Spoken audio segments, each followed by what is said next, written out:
We are now also joined by Max Cutler, co-founder of podcast network Parcast.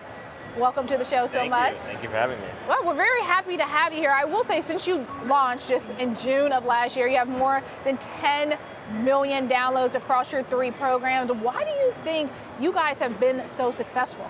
Well, I think we're different than other podcasts. You know, our mission statement is to entertain and tell stories, not necessarily be informative.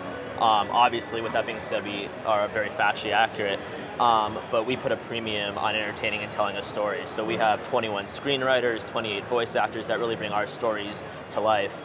It's just really exciting. So. Okay, so some interesting facts here. Beating out podcast powerhouse like Gimlet, NPR, the New York Times, and drawing in a female listening audience as well. So what about the content is really triggering and resonating among females? Well, I think that true crime right now, there's a couple reasons for that. One is I think it taps into the basic emotion of fear. All humans have fear, it's a strong thing. I think that primarily females want to learn how to avoid potentially being a subject of a true crime case. And many of our listeners write in to us and email us asking how to avoid potential situations. I think the other situation is kind of the climate that we're in right now. There's an inherent of maybe untrust with the authorities to some degree.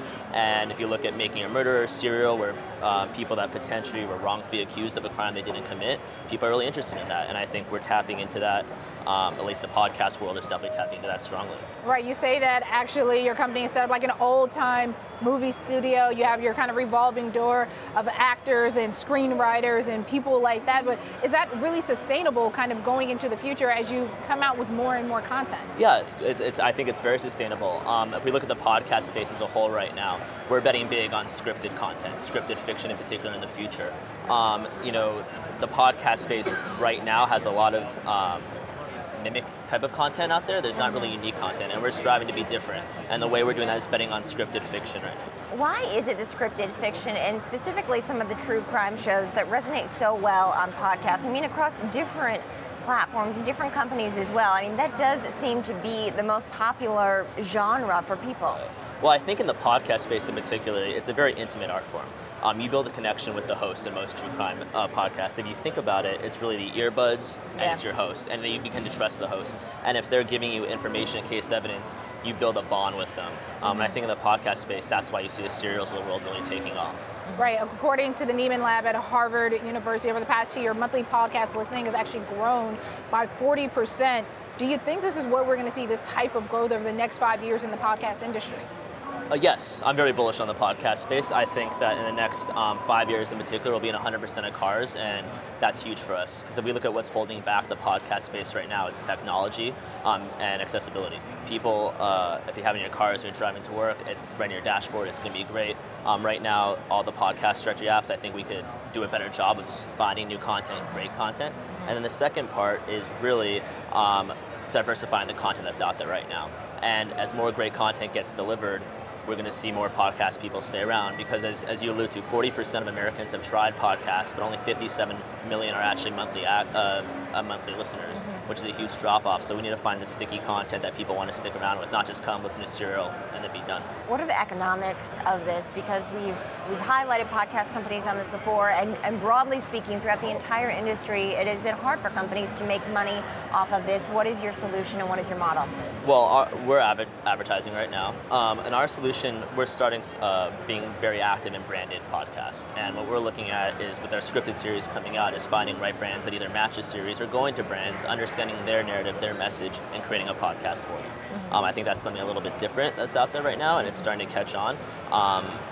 But our niche in terms of scripted is very interesting for that. I want to go back to something that you kind of touched on a little bit earlier in your last answer in terms of content discovery, because that's an issue that a lot of people have had in terms of the podcast space. And to Kristen's point, I mean, really only 1% of people doing podcasts are actually even making any money off of it. And the phrase you hear thrown out there a lot is that discovery is broken, meaning that there's a lot of content out there, but people have a really hard time finding the good content. And that is actually slowing down kind of the innovation and where podcasts can really go. 100% agree with you. I mean, we have now about 350,000 podcasts out there. Of those podcasts, unless you have a great network to launch your show on, existing shows, it's really hard to be found, or if you have connections. So independent podcasters, which are the primarily 350,000, they not only have to look at the content they're creating, which is incredibly important, obviously, but most importantly, they have to put a marketing plan together to figure a way to be found. Because if you think you're going to create, you can create the best show in the world, but no one can listen to it right now in the current app structure that we're in. So I think that once the podcast directories kind of become more of a Netflix-like in certain terms of discovery, as well as get into cars. Like I said, the technology, I think you're going to see podcasts just explode in the next couple of years. Are you having conversations with Facebook? Of course, we heard after they rolled out the live video platform, then several months later they talked about having a focus here on podcasts. It was after we were hearing about the live video tab. Of course, live video had been rolled out for a while, but is that a platform where you would like to push strongly onto? We're definitely exploring it. Right now it's a little new for us to get on there, but it's something we're looking into, and I hope that it will be part of our kind of big push in the second half of the year.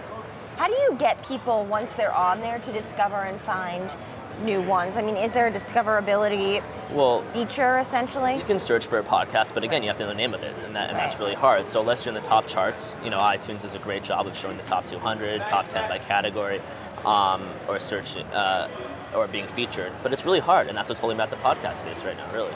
And when that gets figured out, you're going to see podcasting just, really grow.